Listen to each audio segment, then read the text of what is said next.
which is cool. Then the arms, just gotta twist the head. Don't want to be breaking those things off. Arms can go 360. The shoulder armor can twist a little bit. Then they can go twist all the way around down there. Arms, of course, the elbows can, of course, bend. Expect that they can. And they can rotate down here. Then the wrists have a lot of wiggle, a lot of movement. All the way around. Then you, as you just saw, the wrist can bend like that. Just pop the armor off. And now the hands, I will remove this so you guys can see the beauty of these hands. I'm noticing master grades seem to pop apart fairly easily. I need to get some crazy glue. My cement doesn't work too well. This hand, probably more than 20 pieces in this hand. You got like this, that moves.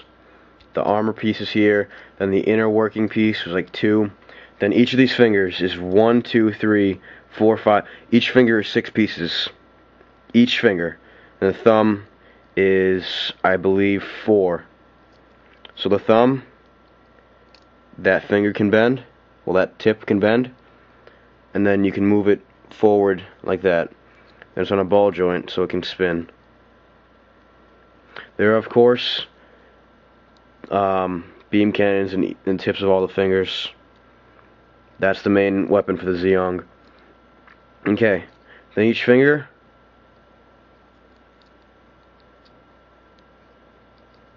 can bend there, then it can bend there, and then it can bend at the top knuckle.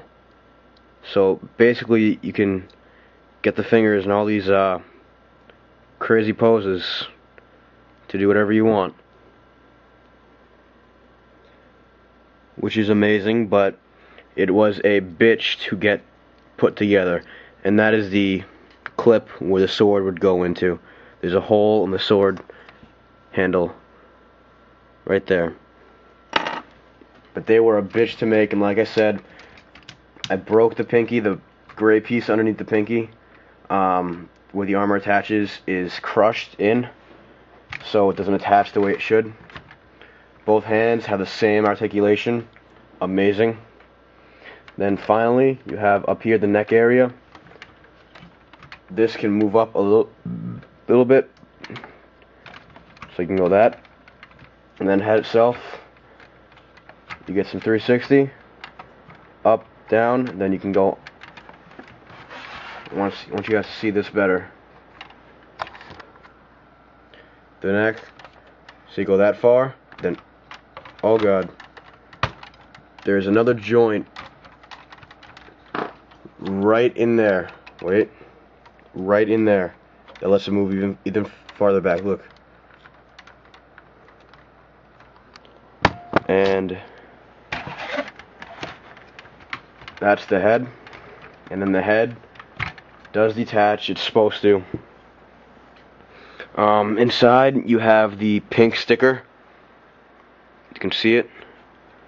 Let me get this kind of brain armor off. The pink sticker on that clear piece. This part can move side to side. And then you have another beam cannon in the head. The head, of course, has these thrusters, which are made because the head is the escape pod. If you watched the last episode of Gundam, spoiler warning, Char escapes with this.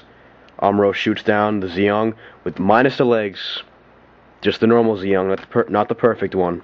He shoots it down and then Char jettisons with the head. Then Amuro shoots down the head too, but that's another story. That's just a cool pose overall. You have to watch a series to see that. And then back here, there's a hatch. And let me get my blade in. That would be the hatch for the pilot to go in, because there's 2 pilot seats. One on the torso, and then one in the head. And if I had a pilot in there, he'd be sitting right in there. You could see him, but that would kill the look. Now I have some accessories to show off with this guy. Just move these models out of the way while I open up the giant box. Oh, here's the preview of the Johnny Ryden I gotta review. I gotta say, I do not enjoy these master grades all that much. They're much harder to make and deal with than my usual 1-to-144s. Okay, we have stands.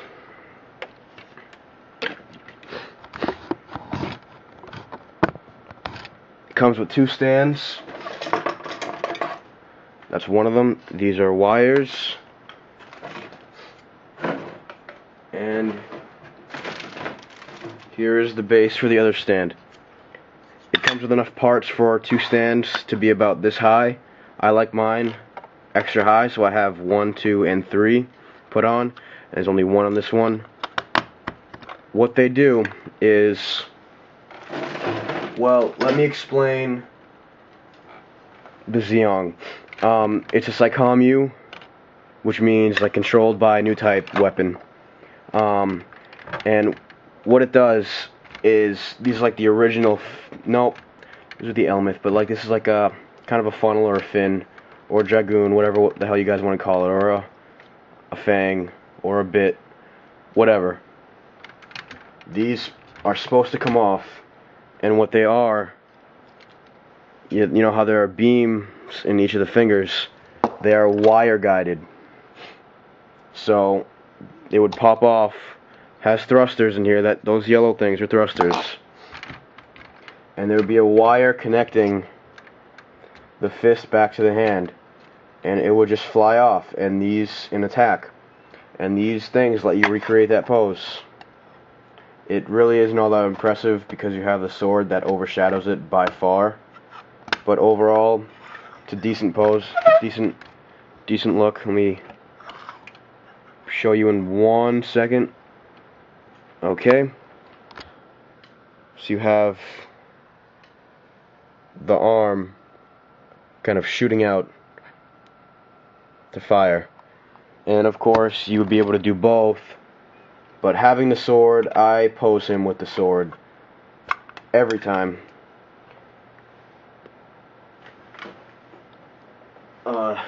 Piece just came apart. Yeah, this model doesn't seem to be made too smartly. Like to get the piece to go into the hand, it's like these 2 tiny pieces that go in the end of the wire when you could have just had the wire connect to the piece that goes into the hand.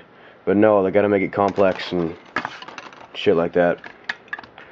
Okay, well, that's about it. Oh, I did forget to mention one fairly cool thing. You just take a look at his back end area right there. See each of these thrusters? First off, they move independently. They're all in very wide-angled ball joints. And you can see inside the whole panel can move. And if I get it out enough, there, it can kind of drop down. See how it's farther down now? You can see him. You can push it up. So you can. It's on it's got a joint inside. Yeah, that's pretty much it for the 1-to-100. Also 1-to-100. Master grade, perfect Zeong. Thanks for watching.